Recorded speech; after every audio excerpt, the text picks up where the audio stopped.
Bueno, miren, esta es la foto del primer año de aniversario. Sí. Pero bueno, las del matrimonio no les he mostrado todavía. Tan Ahí es bellos. algo hasta más simpático todavía. Qué Bolitos. bonito. Pero bueno, Bueno, chicos, vamos a hacer una pausa ahí un momento porque ya entramos a nuestro espacio inverso. Bueno, Es una bendición poder estar con ustedes. ¿Cómo se sienten? ¿Cómo están? súper. ¿Todo bien? Con ganas de ver más fotos. Estoy extrañado un poco porque no veo a mi querido Moisés. Santi, ¿tú sabes algo? ¿De casualidad? No, imagínense que Moisés se fue a visitar a la familia, Oh. entonces no nos pudo acompañar, pero la próxima ya va a estar con nosotros, o eso esperamos, de pronto se le cogen las cobijas veremos por ahí. cómo vuelva. Allá. se bañan por el pueblo.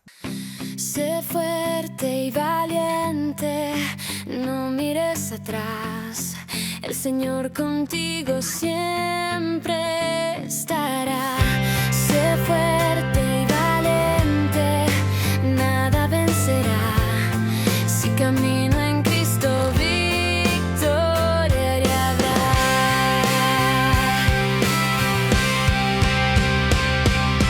Bienvenido a Espacio Inverso. Vamos a aprender mucho de la palabra de Dios hoy con un tema muy interesante. ¿Saben? Cuando yo miro la historia de Josué, llega un momento en donde hay una de las historias que más me gusta y que más desafiante también me cuesta entender, que es la historia de la conquista de Jericó. Creo que hasta ahora el cruce del Jordán son situaciones que uno dice se pueden pasar. Pero el contexto de Josué en Jericó es muy interesante porque no solo era la muralla, sino que era todo el contexto en el cual ellos se encontraban. Ellos, como lo decía Santi, en algún momento no eran personas que tenían armas o algo con el cual defenderse con esa facilidad como otros pueblos. Entonces, imagínense ustedes se encontraban, como lo dice Josué 5 y 6, en una situación muy desafiante, ¿sí?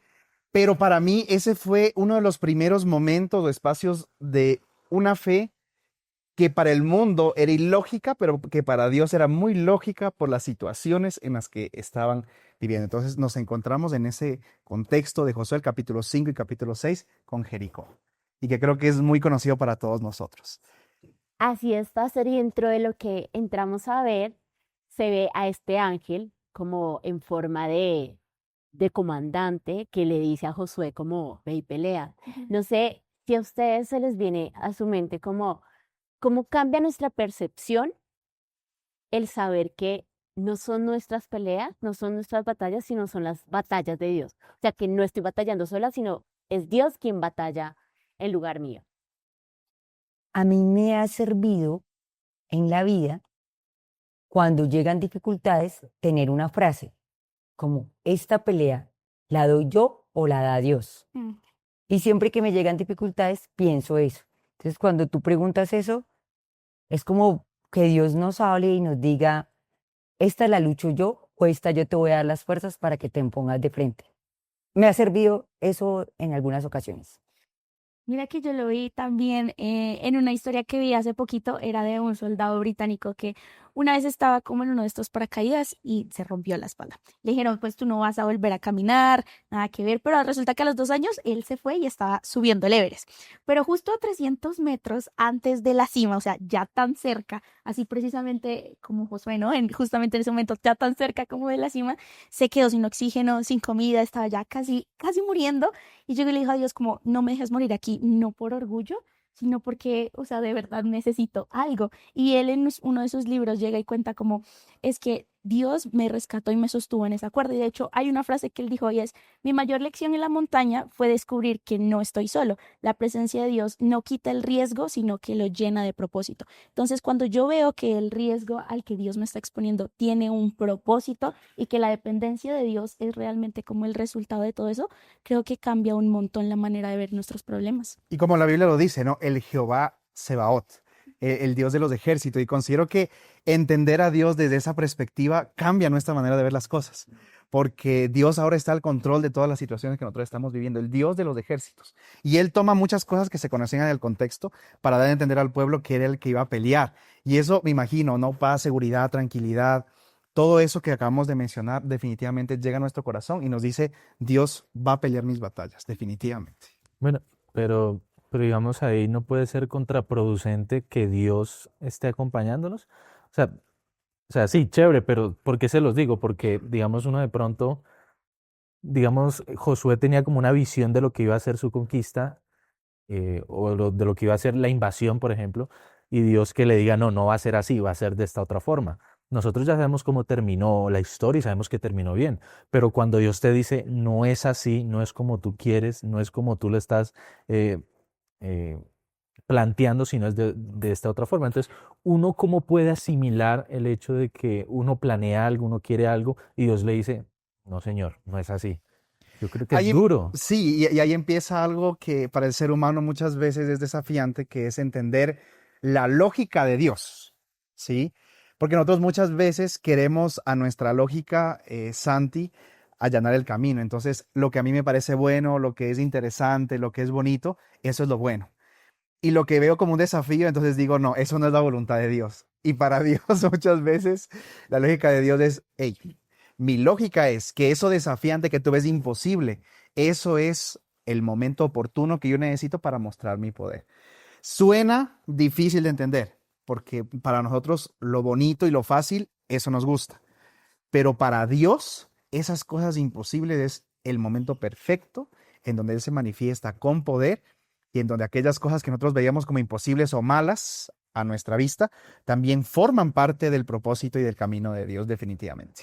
Pues sí, pero si la respuesta de Dios por cosas de la vida es el camino fácil, o sea, porque no siempre las cosas con Dios es camino difícil, considero yo. O sea, ¿cómo hacemos para saber de que es la voz de Dios o es mi intuición o es lo que yo quiero y no decir como que no tomar malas decisiones, sino hacer lo que Dios, o sea, uno cómo hace para diferenciar la voz de Dios o la intuición de uno? Mira, Santi, que a mí también me ha pasado un Pregunta. montón, porque es que uno se deja llevar mucho como a veces por lo que uno siente, ¿no? Por lo que uno cree y dice, ay, pues tan chévere que sería esto, pero hay algo que a mí me ha funcionado y es primero mirar un poco no tanto en el presente, porque en el presente uno está muy feliz, pero sino más al futuro. ¿Cómo va a terminar esto si yo sigo por ese camino o si sigo de pronto mis deseos o eso que yo creo que está bien?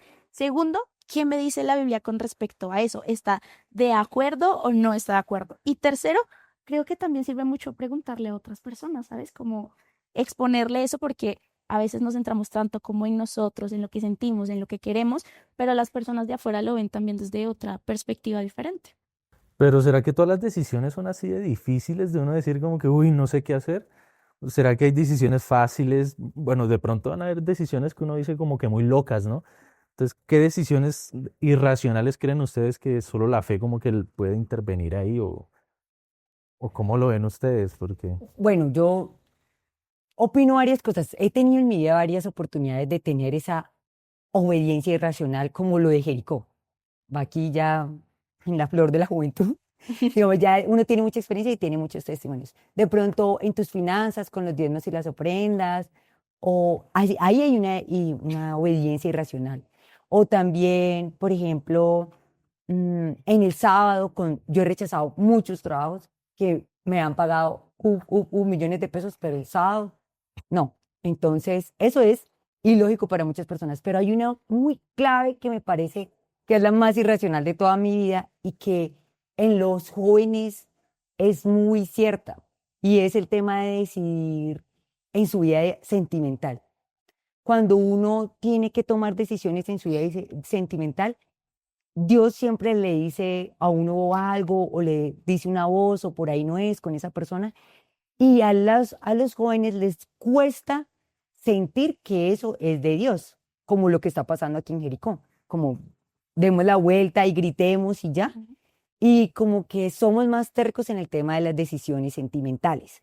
Nos cuesta más y ahí es donde creo que hay muchos testimonios. Para empezar, cuando yo iba a casarme, mi novio, que era Eliseo, me dijo, bueno, vamos a casarnos, pidámosle un curso prematrimonial al pastor. Pastor. Pero ese No era yo, claro. y ese pastor nos dijo, ya tienen fecha, tienen lugar de matrimonio, tienen invitados. Y yo llegué y le dije, bueno, Eliseo le dijo, sí, tenemos una fecha posible y un lugar, ya estuvimos mirando. Él dijo, entonces ustedes no me necesitan para nada, porque si ya tienen decidido esto. Y entonces ahí viene como la primera decisión irracional, cancelar todo lo que teníamos. La medio fecha posible, el medio lugar posible, porque él dijo, si ustedes vienen es para escuchar la voz de Dios. Y pues vamos a estudiarla durante 3 meses. Entonces lo primero fue, cancelen todo. ¿Están decididos? Pues Mejor dicho. fue difícil, pero uno sentía la voz de Dios de Ujú. avancemos, porque si somos, pues cancelando o no cancelando tales.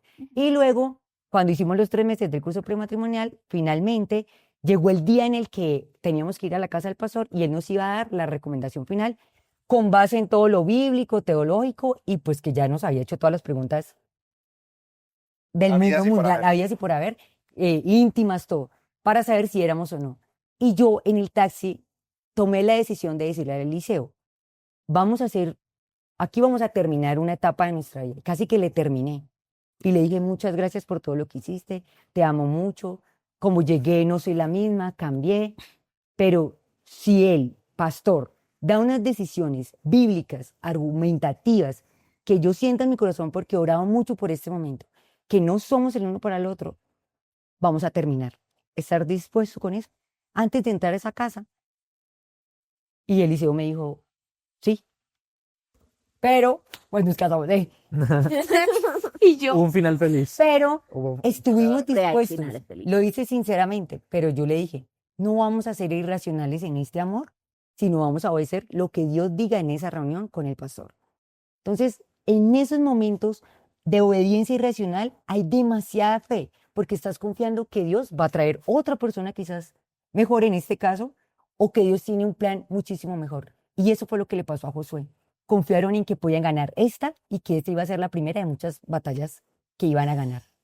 pero mira que ahí con lo que dice la Mona, yo siento que es súper difícil, porque es que a veces nosotros queremos como entender todo, ¿no? De hecho, estaba leyendo un libro que se llama Cuando lo que Dios hace no tiene sentido, y decía, es que cuando nosotros tratamos de entender a Dios, es como si fuese una ameba tratando de entender a un ser humano. Una ameba es un parásito que no tiene ni siquiera cerebro, entonces es como, claro, hace la comparación, es un poquito fuerte, pero nos dice como, ok, es que cuando ustedes empiezan a realmente querer tratar de entender todo, pues no lo van a lograr porque los planes de Dios son a veces, sí, sin respuesta y a veces lo que hace intolerable muchas cosas en nuestra vida es que no le encontramos un sentido, no le encontramos un propósito. Pero precisamente pensando en eso, quiero hacerles la pregunta y es, bueno, ¿qué tan difícil es para nosotros obedecer a Dios cuando precisamente esos planes parecen no tener ni sentido, ni propósito, ni lógica, ni absolutamente nada? Precisamente yo considero que es muy difícil, porque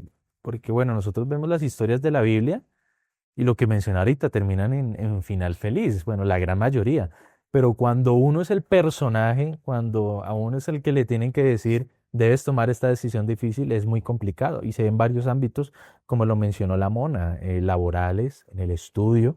He escuchado casos, a mí, bueno, a mí no me ha tocado, pero he escuchado casos de estudiantes que han incluso decidido perder una materia con tal de no ir en sábado, ¿sí? Y tienen la decisión firme.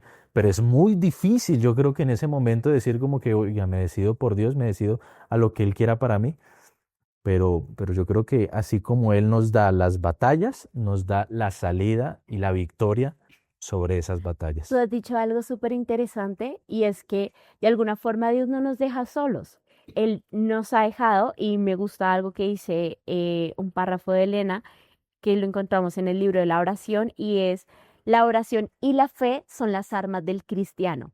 Con ellas puedes derribar las fortalezas de Satanás.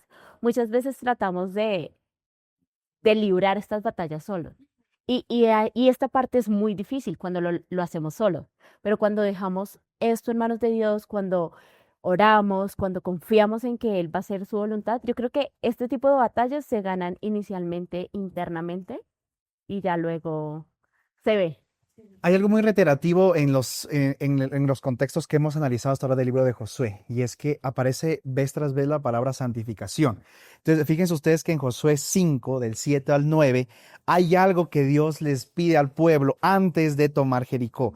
Santifica de nuevo a los hijos de Israel, porque hoy he quitado de vosotros la vergüenza de Egipto. Y quiero decirles que no solo con la santificación, sino que Dios les pidió algo más que también se pudiesen circuncidar los que no habían hecho. Y es interesante porque la palabra circuncisión en el idioma hebreo significa literalmente separar o cortar algo. Entonces, lo que Dios también quería hacer entender al pueblo es que el pueblo, antes de cualquier cosa, tenía que eliminar toda aquella cosa que obstruía su relación con Él.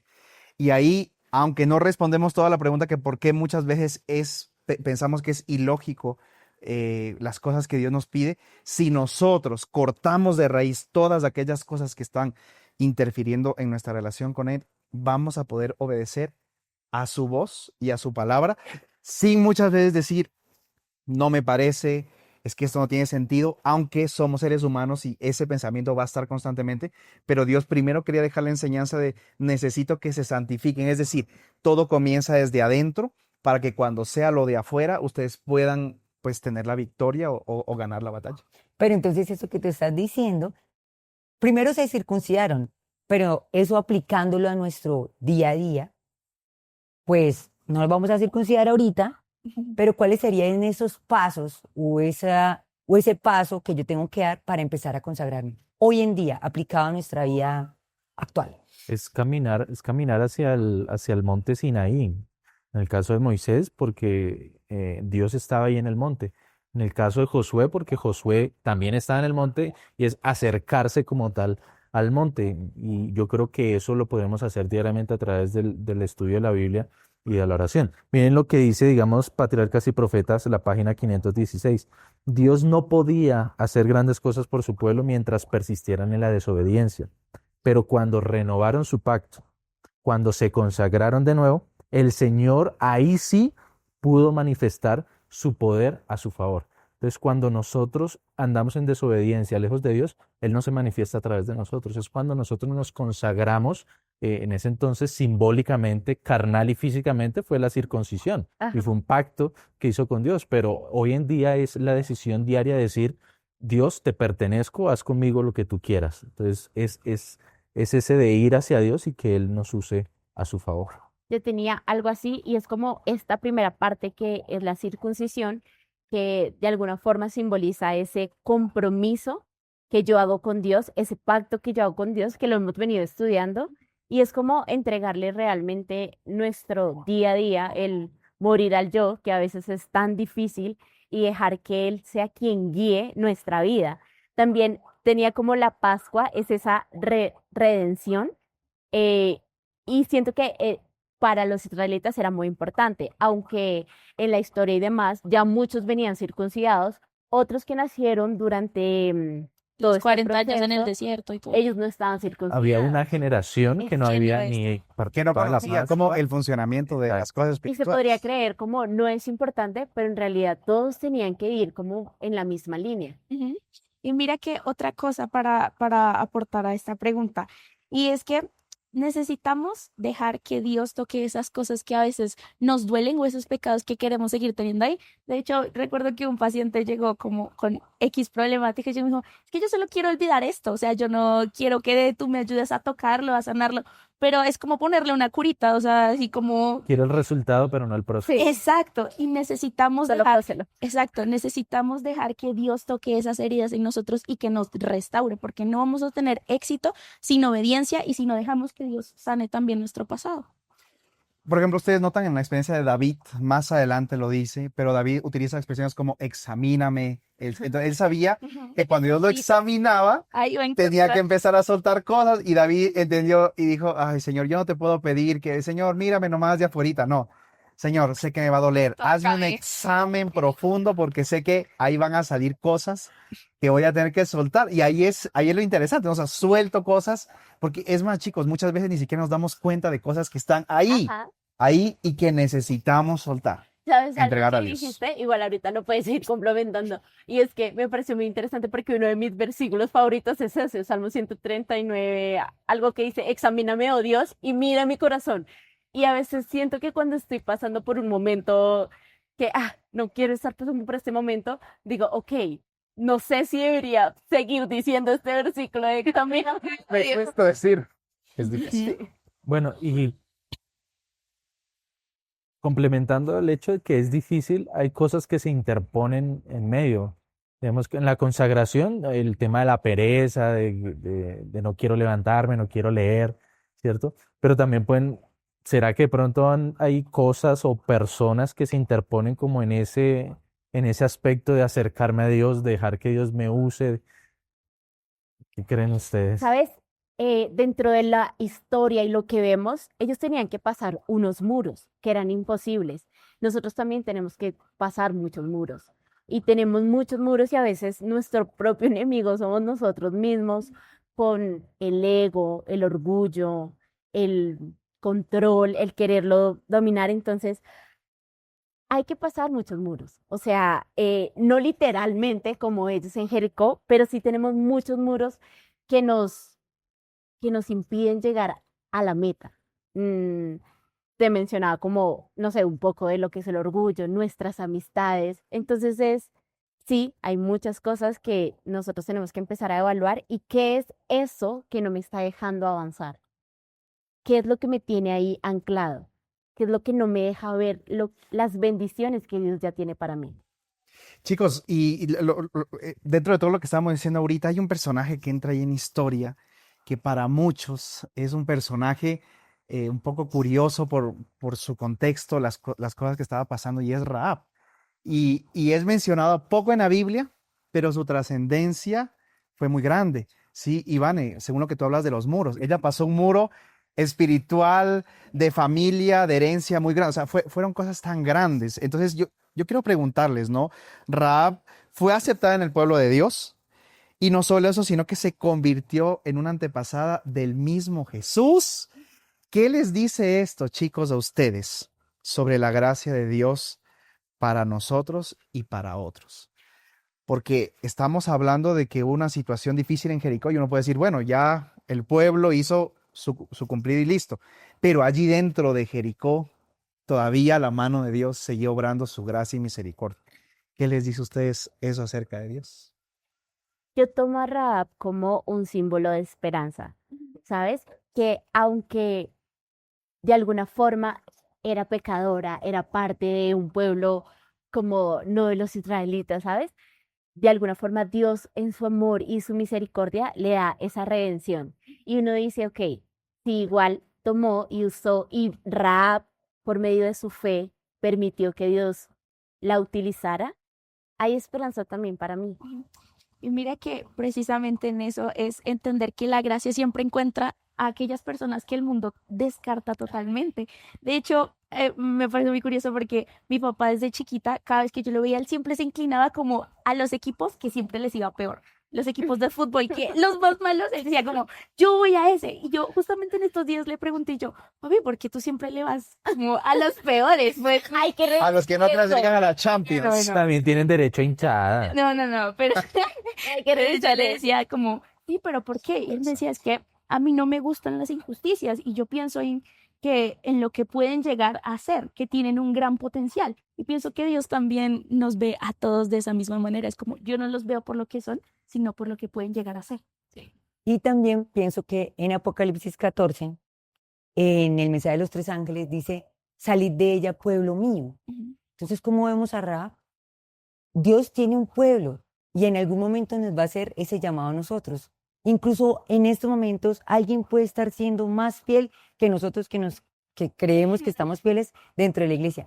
Y también hay otro versículo que dice en Juan, pero no recuerdo la cita, que dice, yo tengo ovejas en otro redil.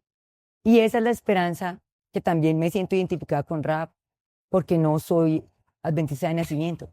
Y si estoy allá en ese otro espacio, en ese otro tiempo, en ese otro lugar, pero Dios nos tiene un llamado a todos y de alguna manera todos volveremos a su redil. Eso representa Rahab para mí, Ujú. la posibilidad de que a todos nos va a alcanzar, aun cuando parecemos que no, que el drogadicto, que no sé, el adúltero, el asesino, no tiene esperanza, hay esperanza. Qué lindo eso. Quiero decirles que el símbolo de Rahab como esperanza significa una conexión con Dios que no se separa nunca y las promesas de Dios en la mente todo el tiempo. Santi, te he visto un poquito el Santi pensativo. Santi, entendiendo todo esto que hemos hablado de Rahab, ¿qué pasos crees tú que puedes dar esta semana para que Dios te muestre la verdad antes de avanzar en algo que nos emociona? Porque las emociones muchas veces nos ganan la batalla. Pues yo creo que lo primero es buscar a Dios todo el tiempo, ¿no? O sea, como primero Él y después ahí sí la decisión. Pero es que es difícil. Digamos, yo estoy conociendo a una persona, ¿sí? Salí con ella, nos vimos, y todo bien. y todo bien, ¿sí? Todo bien, todo chévere. Yo creía que iba, creía que iba como para algo, pero yo sentía que Dios me decía como que no, o sea, no es por ahí, no es, ahí había algo que no, te que no, que decía no, que no. Entonces yo creo que es orar, confiar en Dios y escuchar la voz de Él. Yo considero, bueno, cuando ustedes ven las experiencias que tenía Jesús, él utilizaba mucho la fe y lógica con los enfermos. Entonces les preguntaba, ¿qué quieres que haga? Entonces estaba estudiando con una persona hace una semana atrás y la persona me decía, no entiendo esta lógica humana. Si yo estoy enfermo, ¿qué quiero? Pregunto. Sanidad. Pero entonces Jesús preguntaba eso porque lamentablemente había muchos corazones que no querían ser sanados porque sabían que si aceptaban a Jesús, la limpieza empezaba de fondo hacia afuera. Entonces yo veo a Jesús así y eso cambiaba la manera de pensar de la gente y lo hacía gente victoriosa, con una mentalidad totalmente diferente, ya no pensando en lo ordinario, ¿no? En eso lógico, sino aún en cosas que parecían ilógicas, pero que formaban parte del plan de Dios. Y que Jesús es el cumplimiento de esa promesa o de esa recompensa por escoger por Dios, ¿no? Miremos lo que pasó con Rahab, el decidirse por él, de incluso confiar teniendo todo en contra, como que es un pueblo diferente, una ciudad que no tiene armas, está en una ciudad fortificada, aquí no va a pasar nada, ¿no? Pero Rahab decidió por Dios y miremos la recompensa, nada más y nada menos que fue una ascendiente de lo que fue el linaje de Jesús. Entonces, decidir por Dios, creería yo no, estoy seguro de que vale la pena. De la forma en como yo veo a Jesús, es que de alguna forma, por medio de su sangre, nosotros somos salvos. Y siento que de alguna forma estas batallas y lo que pasó con Jericó fue por medio de él. O sea, fue él quien ya ganó esa batalla. Y por eso Josué y todo su pueblo ganaron. Y él actualmente ya ganó una batalla. Y si nos apegamos a esto, nosotros también podríamos ser parte de una guerra Amén. ganada. Ujú.